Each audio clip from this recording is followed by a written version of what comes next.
Hello guys, pag-usapan lang natin si Daniel Padilla at ang cat din. Nagkakagulo na kasi guys sa social media na pinag-uusapan nga naman ito.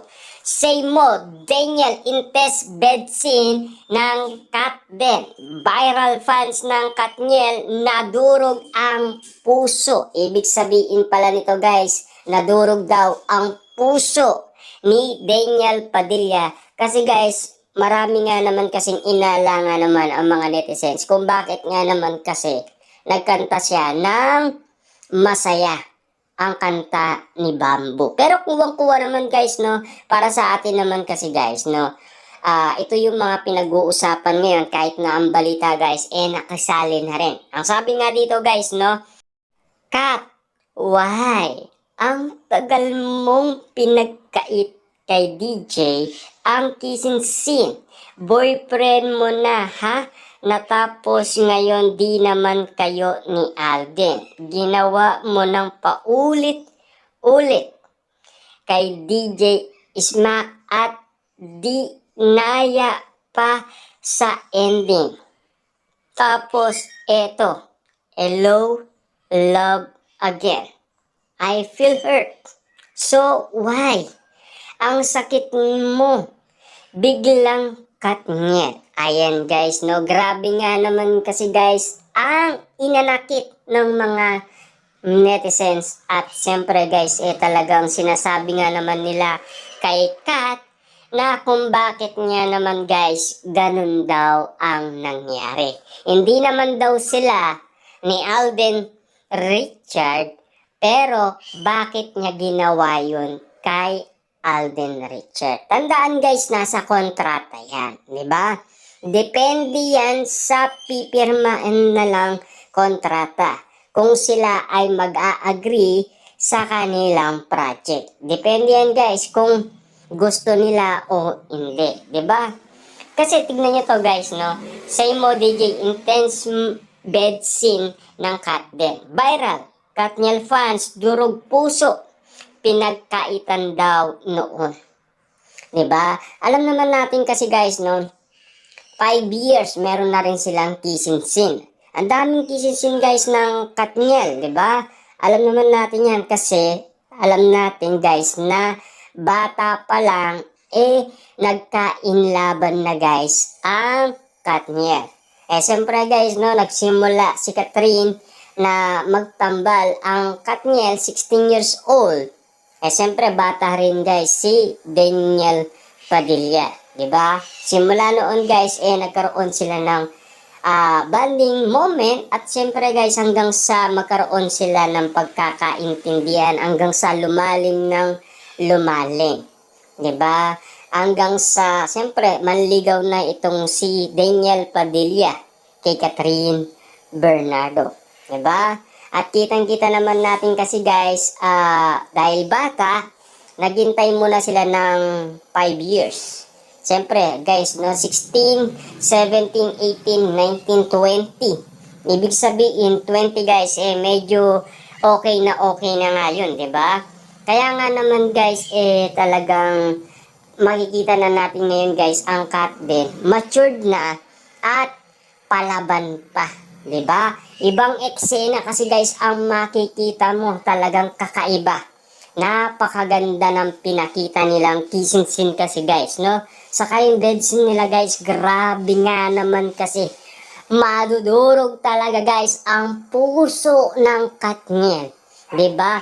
Siyempre guys, ang mga Katniel fans naman guys, kinikilig umano sa saya dahil sa kanilang napapanood. Ika nga guys ng iba, wag cut, diba? Grabe nga naman guys ang mga eksena nga naman kasi guys na kumakalat ngayon sa social media. Ang pagkakataon nga naman kasi guys, no, kitang-kita naman natin na kung bakit ganito na lamang guys, kainggit umano ang mga Katniel fans sa ginawa umano guys ni Catherine Bernardo daw. Dapat maintindihan nila na trabaho lang yun. Diba? At yung trabahong yun, naiintindihan din ng kanyang mga magulang. Kasi may kontrata yan guys bago nila pirmahan, eh siyempre kailangan magkasundo muna yung dalawa. At lalong-lalo na kung agree nga naman guys, ang artista at papayag siya sa ganitong gawain. Diba? At lalong-lalo na, siyempre guys, no? Alden Richard yan, di ba? Eh, alam naman natin part 2. Kailangan yung part 2 guys, medyo mabigat na ang eksena. Eh, paano pa kaya guys ang part 3? Di ba? Kasi pabigat ng pabigat ang mga eksena. Kasi guys, nagkakaroon ng part eh. Kaya nga, meron ng mga pinali na ganyan. Kasi siyempre guys, alam naman natin, muli silang nagkitang muli. Ni Ethan at si Joy. 'Di ba? Eh alam naman natin kasi guys, no? Marami na kasing atat sa ganyan. Lalong-lalo na guys sa mga Katden fans at mga netizens noon ay nagre-request umano guys ng magandang ending. At lalong-lalo na yung magandang part na makikita nila sa movie na ikalawa. 'Di ba? Nakakita ba sila ng magandang part sa movie ngayon, sa Hello Love Again? Yes guys, kita nyo naman, kinababaliwan at viral na viral. At eto nga naman guys, pinagkakaguluhan pa, pinagpipestaan pa, diba? Pilit pinag-uusapan guys ang bawat eksena. Siyempre guys, talagang madudurog talaga ang puso ng iba. Kasi siyempre guys, no, alam naman natin ang Katniel, hindi naman nagkaroon ng part 2 ang kanilang nasabing movie. Kasi sila guys, nagkaroon kasi ng part 2. Diba? Kaya pabigat ng pabigat ang bawat eksena. Palupit ng palupit kasi guys ang bawat eksena. Kasi kita nyo naman kasi guys, no, pinagkaitan daw si Daniel Padilla. Diba? Kita nyo naman daw, no? Grabe nga naman kasi guys, no? Say mo, DJ.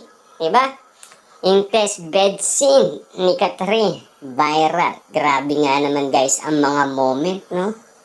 Ito yung pinakamalupit guys na iniintay nga naman natin na pwedeng pinag-uusapan na kakaiba ang mga nangyayari. Iba kasi guys ang nakikita at lalong-lalo na kasi guys, yan ang talagang iniintay ng mga Katniel fans at ibang mga netizen na sana gumanda ang bawat eksenang makita nila. Eh sana guys sa part 1, 'di ba, meron din ganyan, kaso nga lang kasi napigil lang, 'di ba?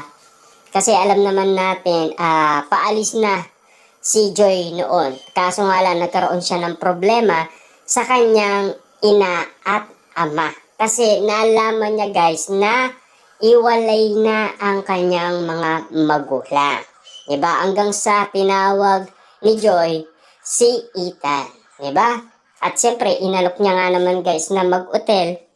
Doon na mismo guys naganap ang hindi dapat maganap. Kaso nga lang guys, siyempre, yun ay movie lang. Diba? Eh, siyempre, itong ikalawa, mas mabigat nga naman kasi guys. Diba? Ito yung pinakamabigat na dudurog talaga sa puso ng Katniel fans. Diba? Kasi, kitang-kita naman natin guys na talagang intense nga naman kasi sila dahil sa kanilang nakita. Dahil napakalupit nga naman guys ni Catherine Bernardo sa banatan. Diba? Kita nyo naman guys, no? Laplapan kung laplapan nga naman kasi ang nangyari. Diba?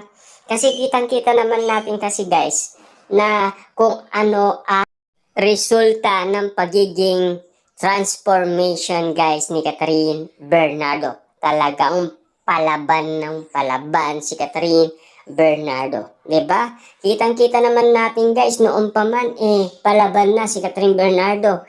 Kahit wala pa nga yung movie na yan guys, pinag-uusapan na malupit na si Catherine Bernardo ngayon. Pero mas pinakita niya guys ang lupit niya, 'di ba?